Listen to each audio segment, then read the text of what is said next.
अस्सलामुअलैकुम। आज हम हैवरिक्स 720 वैक्सीन के बारे में पढ़ेंगे। हैवरिक्स की जो वैक्सीन है ये बेसिकली होती है हेपेटाइटिस ए वायरस के लिए। ये इनएक्टिवेटेड हेपेटाइटिस ए वायरस की वैक्सीन होती है। ये दो फॉर्म में आती है, एक 720 जूनियर की फॉर्म में आती है और एक 1440 अडल्ट की फॉर्म में आती है। जो जूनियर है वो 0.5 ml होती है और जो हमारे पास अडल्ट है वो हमारे पास जो है ना 1.0 ml के अंदर होती है। ये कंपनी GSK की तरफ से है। इसके अंदर होता क्या क्या है, इसके अंदर जो है ना एक प्री फिल्ड सिरिंज ऑलरेडी होती है और साथ उसकी नीडल होती है।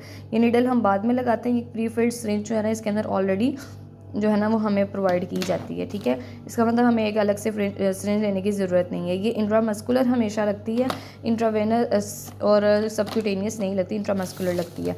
अब मैं इसके बारे में बताऊंगी। एक ना पम्फलेट भी इसके अंदर से निकलता है, मैं उसके बारे में बताऊंगी है बेसिकली क्या है हैवरिक्स ए virus vaccine.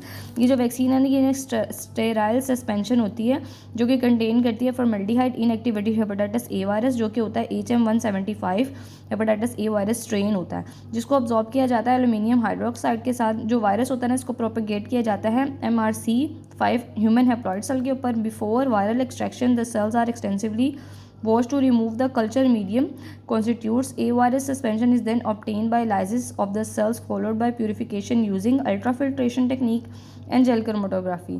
The virus is inactivated with formaldehyde. इसका मतलब ये है कि इसके अंदर जो हेपेटाइटिस ए वायरस है वो इनएक्टिवेटेड है, वो डिजीज़ कॉज नहीं करेगा। ठीक है, फिर उसके बाद हैवरिक्स ए वायरस मैंने बता दिया दो टाइप्स हैं, एडल्ट भी है और जूनियर भी है। एडल्ट 18+ से ऊपर लगती है और जूनियर जो है वो 18+ से लगती है, यानी कि 1 साल से लेकर 18 साल तक के जो बच्चे हैं ना उनको ये लगेगी। फिर उसके बाद जो हैवरिक्स ए वायरस है ना ये बेसिकली है क्या, ये active immunisation indicator of active immunisation against hepatitis A virus infection is subject at the risk of exposure of hepatitis A virus. अच्छा, जो हेपेटाइटिस ए वायरस की जो हैवरिक्स वैक्सीन है ना ये प्रिवेंट करती है इन्फेक्शन का जो हेपेटाइटिस ए से होता है।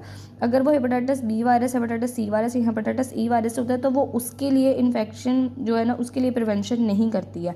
ये उन लोगों को लगती है जिन लोगों ने ट्रैवल करना हो, किसी ऐसी जगह पर जाना हो जहाँ पर बहुत ज़्यादा इसका एक्सपोजर है, वहाँ लगती है। ठीक है, और फिर उसके बाद इसकी जो है ना डोजेज़ भी जो हैं वो दी गई हैं, लेकिन वो बूस्टर वेरिफिकेशन के लिए है। ठीक है, मतलब अगर आपको आज लगी है तो अब अगर छोटे बच्चे को लगी है तो 6 माह और 5 साल के बाद, पर प्रेफरेबली 6 से 12 महीने आफ्टर द प्राइमरी डोज जो है ना ये लगती है।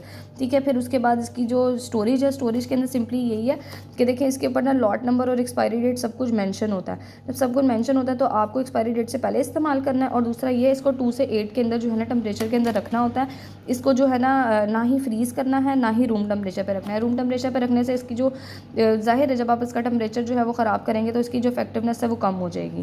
Thank you so much.